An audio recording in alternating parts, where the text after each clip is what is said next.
Hola, hola, ¿cómo están, estimados jóvenes señoritas? Bueno, para mí un placer. Miren cómo ha pasado el tiempo, ¿no? Llegamos a nuestra última clase de nuestra materia, métodos de investigación en ciencia política. Ha volado el tiempo, ¿no? En principio, pues, desearles todo lo mejor en lo personal, en sus estudios y que puedan ingresar a la carrera de ciencias políticas de la Universidad Mayor de San Andrés, que es la mejor universidad de Bolivia. Pues bien, estamos en el texto número 4, estamos en las páginas 20 a 27, es decir, poquitas páginas, ¿no es verdad? Pues bien, empieza así el capítulo número 1, dice el proceso de investigación. Bien, entonces empezando, repite este conceptito que ya lo comprendemos, ¿no?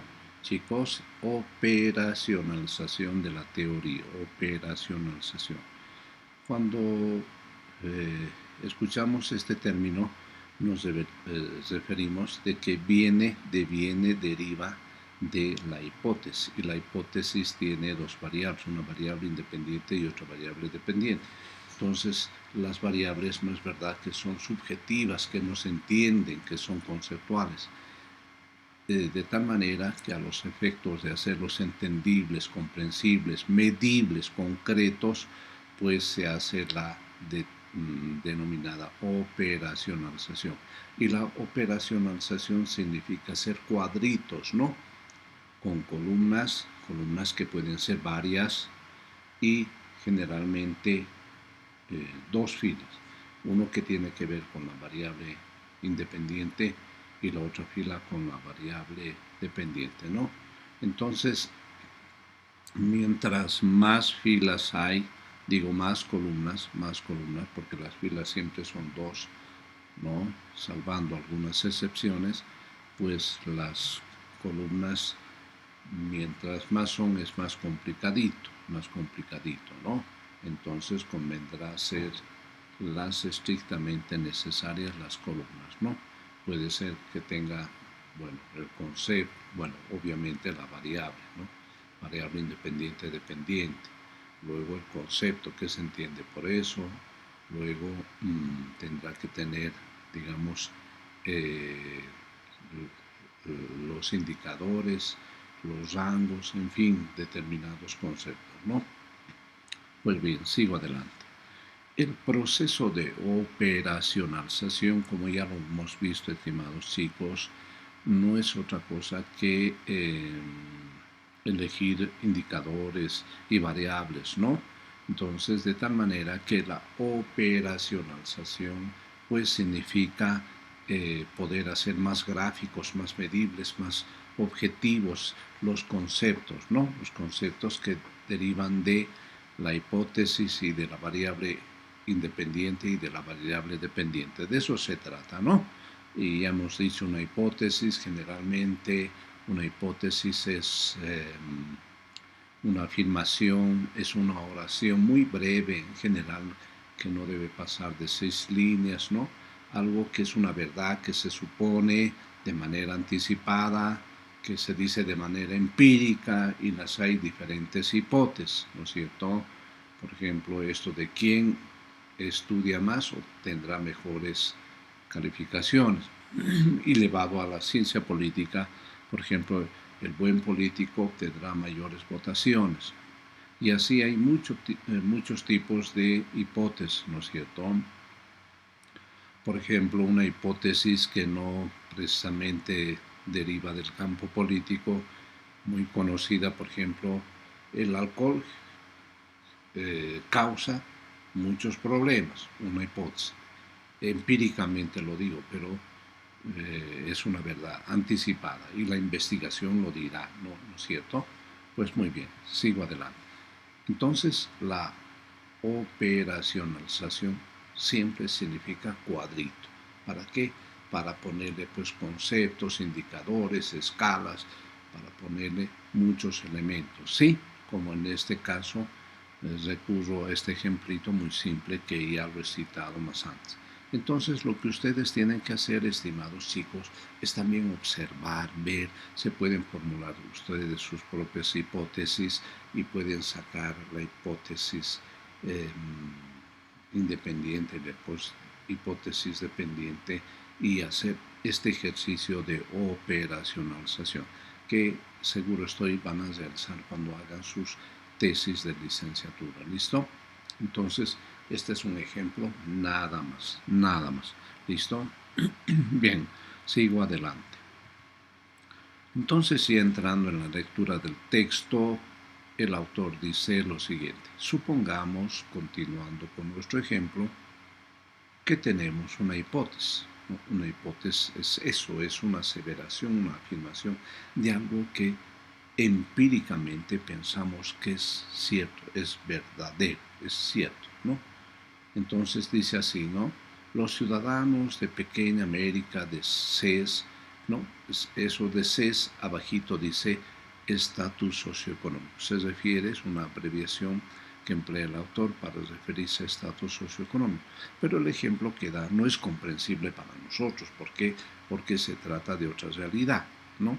Porque dice los ciudadanos de pequeña América, de CES, alto propietarios, es más probable que voten a los republicanos. Aquí no hay el partido republicano, ¿no?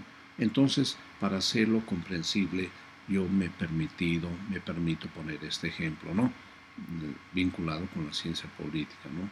Es más probable que los pobres voten por un candidato pobre o por un candidato de su extracción de clase, ¿no?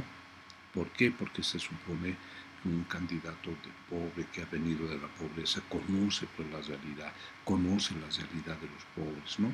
Se piensa, se supone, cuando esto no siempre es así, ¿no? Pero es una hipótesis nada más.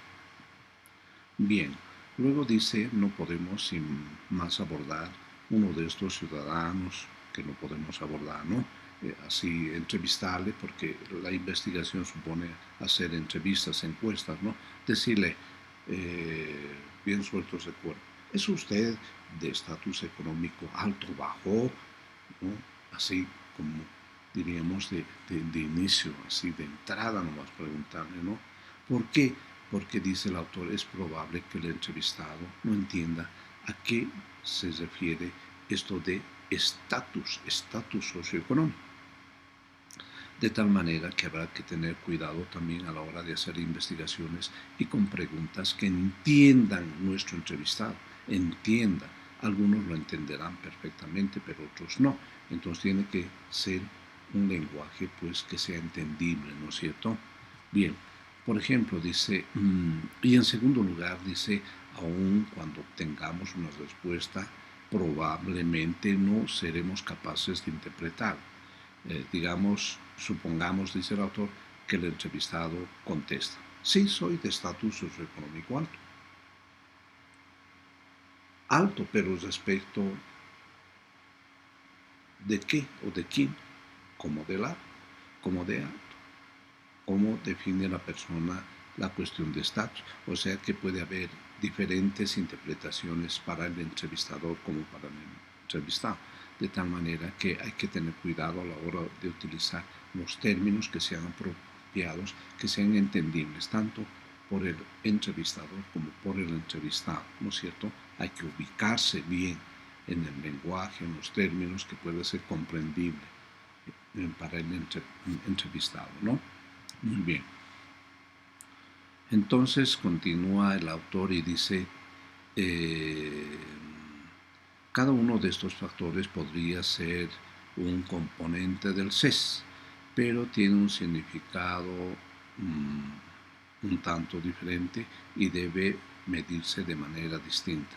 ¿Cuáles fueron los ingresos totales de su familia el año pasado? Es decir, está cambiando la pregunta. No le está preguntando de buenas a primeras, no le está diciendo esta pregunta, ¿no? ¿No es cierto? Esta pregunta que es ¿a qué estatus socioeconómico pertenece? Sino cuáles fueron sus ingresos de familia el año pasado. Bueno, ingresos económicos todo el mundo lo entiende. En cambio, estatus socioeconómico ya es más medio complicadito, ¿no es verdad? ¿Cuál es su ocupación? Cualquiera lo entiende. ¿Se considera usted perteneciente a la clase trabajadora, la clase media o la clase alta? Eso cualquiera lo entiende. De tal manera que el autor no está queriendo decir que hay que ser cuidadosos a la hora de emplear términos que sean pues comprensibles, entendibles por el entrevistado, ¿no? Eso es fundamental. Pues bien, entonces se continúa diciendo y dice lo que buscamos, en efecto, es el mínimo común denominador de significado. Por ejemplo, aunque no todo el mundo asignaría el mismo significado a la expresión estatus socioeconómico, casi todos entenderían lo mismo por ingresos anuales. Aquí, claro, es de otra realidad, dicen dólares. Tal vez el autor es de otra nacionalidad. Por ejemplo, nosotros ganamos en bolivianos, ¿no? En dólares, pues creo que en el Ecuador, ¿no? Su economía está dolarizada. Pero este texto es de otro contexto, de otra realidad. Entonces, lo que nos quiere decir, pero el autor, es de que en vez de emplear términos que sean medio complicaditos, como esta expresión de estatus socioeconómico, estatus, ¿no? Es medio difícil de comprender, medio subjetivo, pero, digamos, ingresos anuales en bolivianos, eso lo entiende cualquiera, ¿no es verdad? Sí. Entonces hay que tener cuidado en la utilización de términos. Podríamos decir lo que nos quiere decir este autor. Bueno, selección de técnicas de investigación apropiadas. Una vez que hemos determinado lo que deseamos evaluar, habremos de determinar el modo de hacerlo. Debemos idear una estrategia de investigación, un plan de ataque. ¿Qué quiere decirnos el autor? En realidad, fíjense ustedes, estimados jóvenes señoritas, chicos, miren, cuando un investigador hace una investigación, pues tiene que, bueno, obviamente una investigación supone hacer encuestas, hacer entrevistas, ¿no? Entonces esas encuestas, esas entrevistas tienen que tener pues una planificación previa para empezar, digamos, a hacer preguntas que sean simples, comprensibles, ¿no? Hacer preguntas que la gente entienda. Explicar a la gente, por ejemplo, que esas encuestas, esas entrevistas no le van a perjudicar, no van a ser utilizadas, por ejemplo, por impuestos nacionales, por la justicia o por un determinado ministerio, en fin. Entonces la gente tiene miedo y con toda razón, pues que una entrevista, unos datos que proporcione le puedan perjudicar. Tienes razón, toda la razón, pero será diferente si es que, digamos, y aquí viene la estrategia de la investigación, decir, por ejemplo, al entrevistado o a los entrevistados, reunirlos en un ambiente, decirles, bueno, yo soy estudiante de tal carrera, de la carrera de ciencias políticas, y los he convocado aquí, les agradezco por su presencia, pues simplemente deseo obtener información de ustedes, pero para hacer mi tesis. Quiero hacer mi tesis, con eso voy a obtener pues mi título, pero además quiero saber, digamos, ¿no? La situación económica de ustedes, cómo anda, para tal vez a lo mejor sensibilizar a las instancias correspondientes o digamos saber sobre sus necesidades de infraestructura para poder sensibilizar a las autoridades, al alcalde o al prefecto sobre sus necesidades mediante esta mi tesis de licenciatura. Entonces, tal vez yo podría hacer conocer, pero básicamente lo que me interesa a mí es realizar, obtener información de parte de ustedes a los efectos de poder saber qué necesidades tienen, qué penurias tienen respecto de los servicios básicos, por ejemplo. Y además, estas encuestas son de carácter anónimo, no les compromete a ustedes, estimados vecinos. es una anónima, simplemente tratan de saber cuáles son sus necesidades, por ejemplo, ¿no? Y la estrategia también comprende, digamos, decirles, bueno, ustedes les voy a distribuir estas hojas y luego puedan anónimamente, no tienen que poner sus nombres, y al terminar de responder, entonces lo colocan encima de la mesa y se pueden ir, y yo vendré luego de media hora a recoger las hojas, de tal manera que se asegura la discreción, se asegura el anonimato de las entrevistas que sirven para nuestra investigación, ¿no es verdad? Entonces así, porque la gente es, y con razón, muy temerosa a veces de dar información, ¿no? Piensa con razón que le puede comprometer, ¿no? ¿Y quién quiere verse comprometido? Nadie, ¿no es cierto? Muy bien. Luego dice, en este punto hay dos consideraciones de primordial importancia. En primer término, hemos de seleccionar una técnica o una combinación de técnicas que nos permitan formular las preguntas concretas, ¿no? O sea que las preguntas tienen que ser concretas, tienen que ser preguntas que se puedan entender, muy bien formuladas, las pertinentes, las correspondientes, las útiles, ¿no?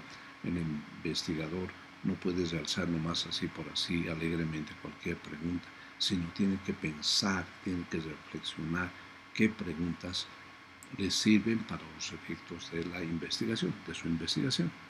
Muy bien. Pero hay una segunda consideración, dice, que podríamos denominar viabilidad. ¿A qué se refiere esto de viabilidad? Pues les digo en términos sencillos. Viabilidad quiere decir si la investigación es posible, se puede concretar, si tiene respaldo institucional, si cuenta con recursos, si cuenta con el respaldo de una determinada organización, del Estado, de una institución, en fin, ¿no? Porque hay investigaciones que son inviables, que no se pueden realizar.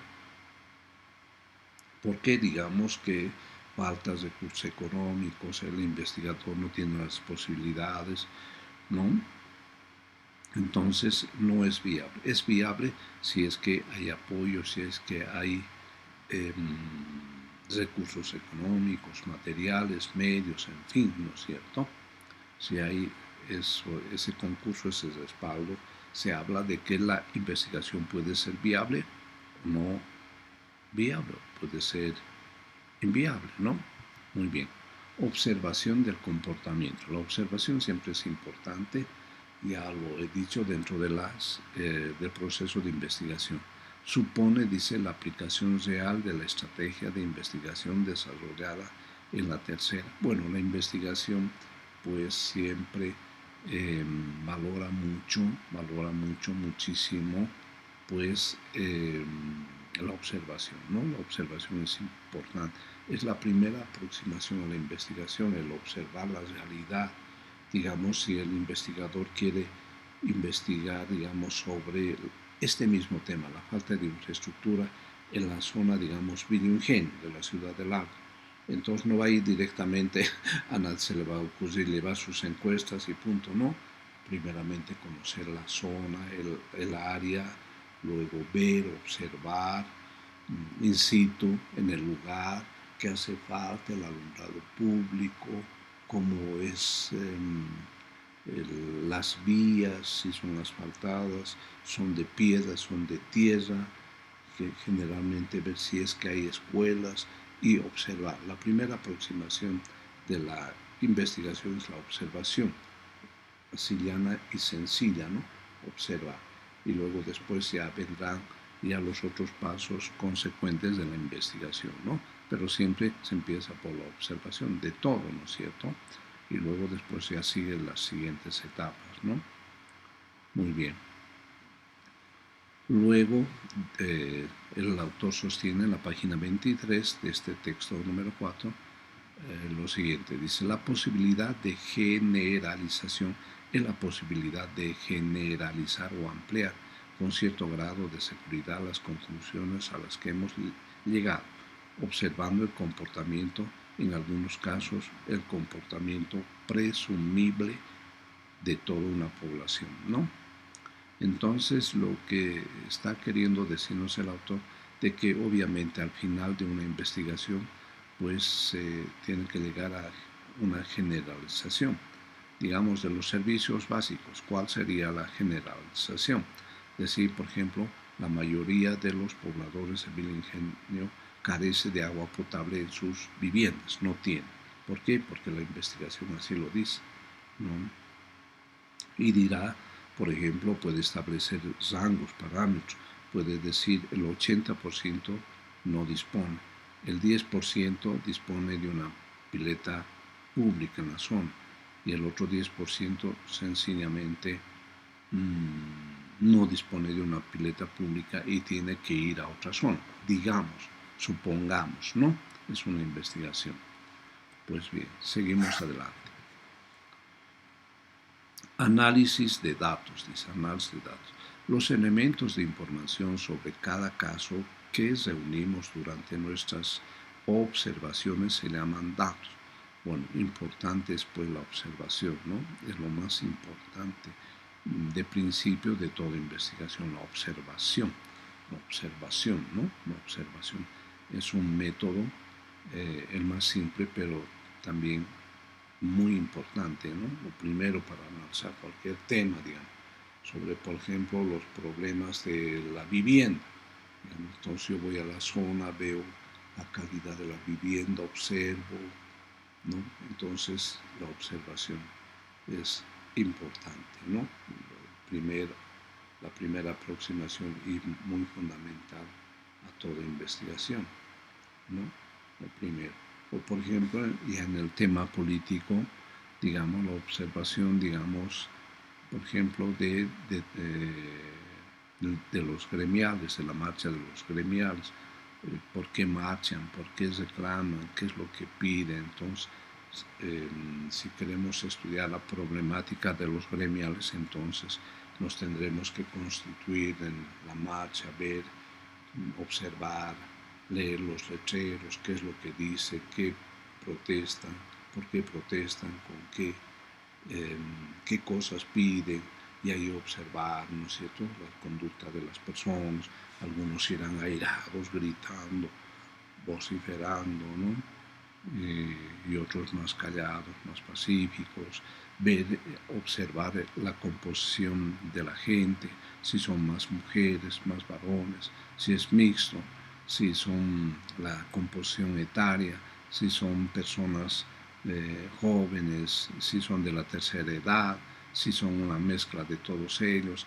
Entonces, para saber la composición, o sea, estamos aplicando el método de la observación, que es un método muy importante, ¿no es cierto?, la observación. Pues bien, seguimos adelante. Estamos en la página 25, la diapositiva número 16, ¿no? Entonces, el autor dice lo siguiente. Esto nos indica que en lo que al voto se refiere, las personas con mayor nivel educativo son sistemáticamente diferentes de las de menor nivel y nos ayuda a comprender el comportamiento de voto de los sujetos que estudiamos. Así pues, lo primero que se ha de averiguar al evaluar una hipótesis es si las dos variables están estadísticamente relacionadas. Ya está hablando el autor sobre un tema estrictamente de carácter ya de la ciencia política, es decir, lo que concierne al voto, ¿no? Al voto. Entonces dice, las personas con mayor nivel educativo son sistemáticamente diferentes a las de menor nivel. ¿Cómo es esto? Generalmente las personas con mayor nivel económico, las personas con nivel educativo, mayor nivel educativo, tienen mayor percepción, mayor análisis, ¿no es cierto?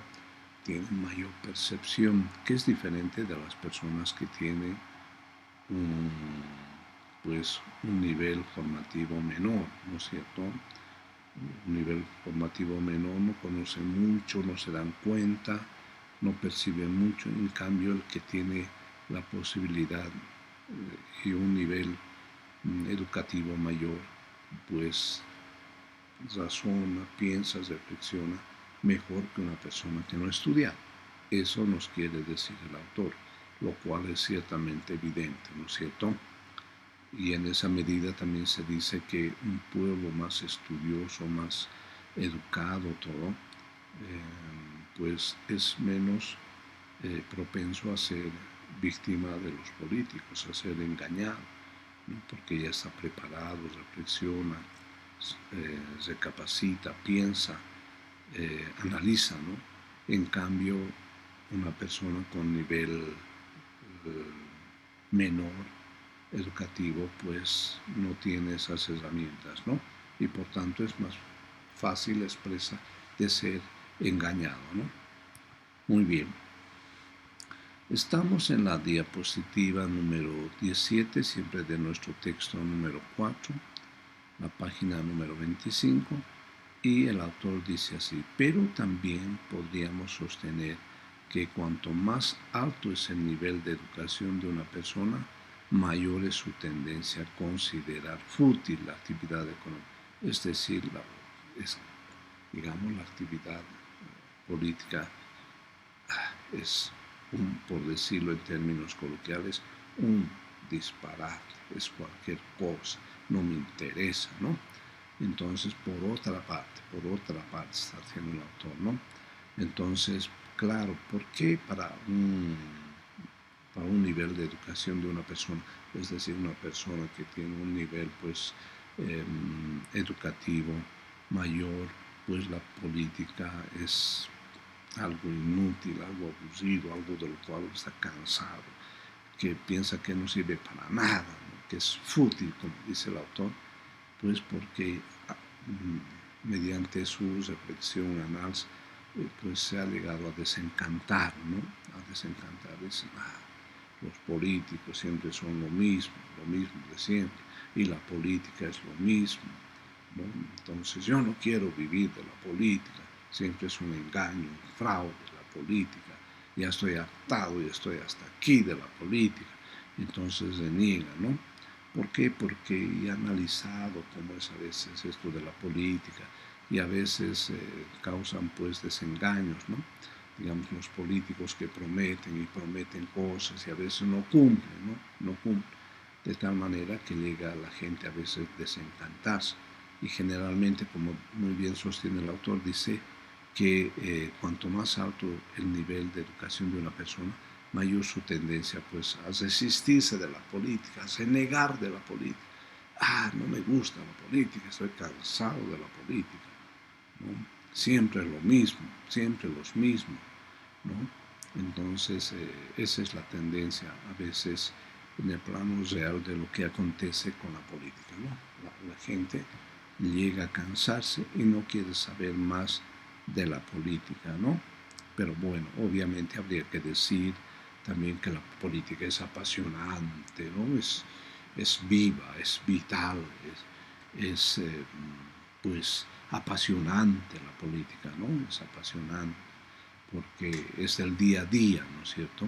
Ciertamente que algunas veces nos decepciona, pero siempre no deja de ser apasionante, pues en mayor o en menor medida, pues los seres humanos somos por naturaleza, pues políticos. Eso no quiere decir que seamos pues partidarios de un partido político, que estemos inscritos en fin, pero tenemos una dimensión política, pues tenemos sueños, tenemos anhelos, pensamos, entonces eso concierne a la política, ¿no es cierto?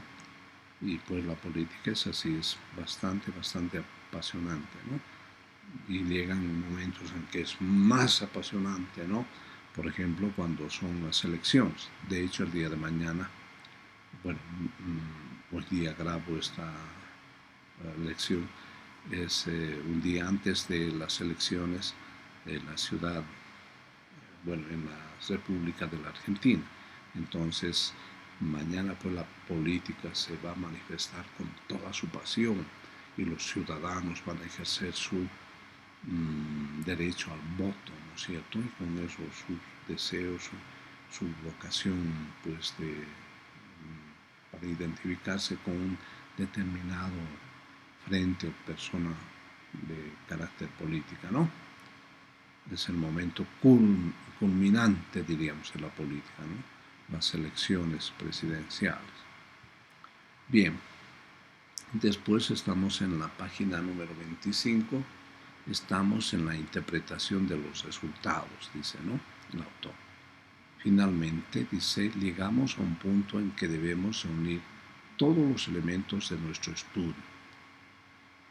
Hemos logrado plantearnos verdaderamente la cuestión que pretendíamos en nuestra investigación. ¿Qué hemos descubierto? ¿Cuál es la importancia esencial de nuestros hallazgos? ¿Hasta dónde responden estos resultados a nuestras expectativas? Es decir, al final de una investigación o de una tesis, pues se llega a una parte final que generalmente se expresa en las conclusiones, ¿no? Como os plantea en estos términos el autor. Y dice, ¿no? ¿Qué hemos descubierto? Entonces uno tiene que expresar qué hemos descubierto, ¿no? Producto de nuestra investigación. ¿Cuál es la importancia de nuestra investigación? ¿A qué ha servido? ¿Qué hemos encontrado? ¿Qué cosas hemos descubierto? Porque la investigación, pues, tiene que arribar a esas conclusiones. ¿Qué se ha descubierto? ¿Cuáles han sido los aportes más importantes, los descubrimientos, los hallazgos a lo que se ha llegado? Si es que, como muy bien sostiene el autor, si responde a nuestras expectativas la investigación, ¿no es cierto? ¿De qué ha servido? ¿Para qué? ¿No? Y esto generalmente en las investigaciones pues tiene relación con algo que es bien importante. El autor no lo dice, pero lo digo yo. Generalmente cuando uno hace una investigación, y más cuando hace una tesis, se tiene que formular un objetivo general y objetivos específicos. A veces estos objetivos son 3, algunas veces 4, pero no conviene que sean más. Por ejemplo, investigar el objetivo general, investigar, digamos, determinada cosa, las condiciones de la vivienda, digamos, en una determinada zona o cualquier otro tema. Y luego los objetivos específicos, que son objetivos más pequeños, pero que tienen la función de sustentar, apoyar, aportar a la consecución del objetivo general, ¿no? Entonces, pues estos objetivos tienen que tener relación, ¿no? Relación con las conclusiones, Si me he propuesto realizar tales cosas en mi investigación, pues mis conclusiones tendrán que decir si se ha conseguido esto, se ha logrado, se ha analizado, se ha estudiado y se ha propuesto esto y esto se ha logrado, ¿no? Es así las conclusiones y la interpretación también de los resultados. Pero la interpretación de los resultados, en rigor de verdad, es un proceso que antecede a la conclusión propiamente, ¿no? Porque la interpretación de los resultados es la interpretación de las encuestas, los datos, porque siempre una investigación generalmente en los trabajos investigativos, sobre todo de tesis, tienen que realizarse mediante encuestas, y las encuestas arrojan datos, proporcionan datos. Y lo que corresponde al investigador, pues, es interpretar qué nos dicen los datos, ¿no? Llegar a analizar esos datos, ¿no? Muy bien. Entonces, bueno, esa ha sido mi última diapositiva.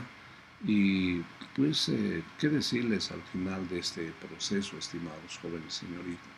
pues que me siento muy honrado, muy halagado el haber sido el conductor, el motivador de este módulo. Bueno, deseándoles que les vaya muy bien, que logren todos ustedes ingresar a la carrera apasionante, apasionante, porque la carrera de ciencia política es apasionante, ¿no? Porque tiene que ver con esa dinámica de la política. La política siempre es viva, siempre es vital, ¿no? Siempre es vital, sobre todo en nuestro medio, ¿no? Es vital la política. Entonces, desearles todo lo mejor. Y también desearles, no es verdad que ustedes tienen que leer y releer. Estos han sido unos videos que no pretenden, digamos, ser videos profundos, muy analíticos, muy sesudos, sino todo lo contrario, que han tenido el propósito de ser clases didácticas, amenas, sencillas. Entonces, lo único que yo he hecho ha sido, por medio de la lectura, primeramente he leído estos textos y me he dado la tarea, como todos los docentes del prefacultativo, vía virtual, es poder sintetizar y didactizar, es decir, de hacerlos alcanzables, de hacerlos entendibles, de hacerlos fáciles, estos cursos, esta lectura de estos textos, ¿no es cierto? Estos textos ciertamente seleccionados por el director de la carrera son muy profundos, son muy importantes, ¿no? Muy importantes, pero al mismo tiempo también son complejos. Ya vemos que esos autores, sobre todo los consagrados, son pues viejos cientistas políticos, teóricos de la ciencia política, pues cuya producción es pues producto de largos años de reflexión, de lectura, de aporte, ¿no? Son personas pues que toda su vida, 30, 40, 50, 60 años se han pasado leyendo, analizando, reflexionando las dimensiones, las profundidades de la ciencia política. Y es por eso que son profundos, y es por eso que son a veces difíciles de comprender en la primera lectura. También habrá que decirles, estimados chicos, de que estos autores no han escrito, sus obras no están escritas precisamente con un sentido didáctico, pedagógico, pensando, digamos, en personas, en chicos, jóvenes señoritas que están viendo por primera vez esta cuestión de la dimensión de la ciencia política. No, sino en rigor de verdad, pues ellos hacen abstracción de eso y escriben con profundidad, y en realidad escriben para personas que tienen formación en ciencia política, están pues abocados a eso, ¿no? Pero de tal manera que, como siempre les repito, no hay que mucho preocuparse, desesperarse. ¿Por qué? Porque esta es una primera aproximación, ¿no? Una primera aproximación. Y esta es simplemente una base sencilla, didáctica, sobre todo pensando en ustedes, estimados chicos, que están en último curso de colegio, todavía con miras a ingresar a la UNS, de tal manera que mi explicación, mi aporte pretende ser un aporte sencillo, pero entendible a los efectos de que ustedes puedan entender un poquito, es verdad, un poquito de estas lecturas de estos textos. ¿Listo? Entonces, ustedes irán de menos a más, y por ahora seguramente les será un poquito medio complicado el entender estas lecturas, pero bueno, a medida que ustedes se adentren más hacia la ciencia política, el día de mañana comprenderán mejor estos textos y estarán pues muy bien dotados de una reflexión profunda y conocer muy bien de lo que sostienen estos importantes autores de la ciencia política. De tal manera que, bueno, es todo mi deseo que les vaya bien, que triunfen en la carrera de ciencias políticas, que le pongan toda su energía, su ánimo y su dedicación también, ¿no es cierto? Porque también la dedicación, el estudio sistemático, el estudio con dedicación da sus buenos frutos. Así que, estimados jóvenes señoritas, chicos, ha sido un verdadero privilegio para mí. Cuenten siempre con mi humilde respaldo y desearles todo lo mejor. Pues bien, me da cierta tristeza, pero también medianamente me quedo con la satisfacción del deber cumplido. Creo que en la medida de mis posibilidades he hecho todos los esfuerzos como para poder hacer de estas lecciones unas lecciones sencillas y comprensibles para todos ustedes. De tal manera que aquí le ponemos no un final, sino simplemente un punto y aparte, y seguramente nos estaremos viendo en algún momento. En ese sentido, cuenten con todo mi respaldo, cuenten con todo mi apoyo, mi entusiasmo, y desearles mucho éxito y muchas bendiciones, distinguidos jóvenes y señoritas. Pues de mi parte, hasta siempre. Gracias, mil gracias por su atención. Hasta siempre.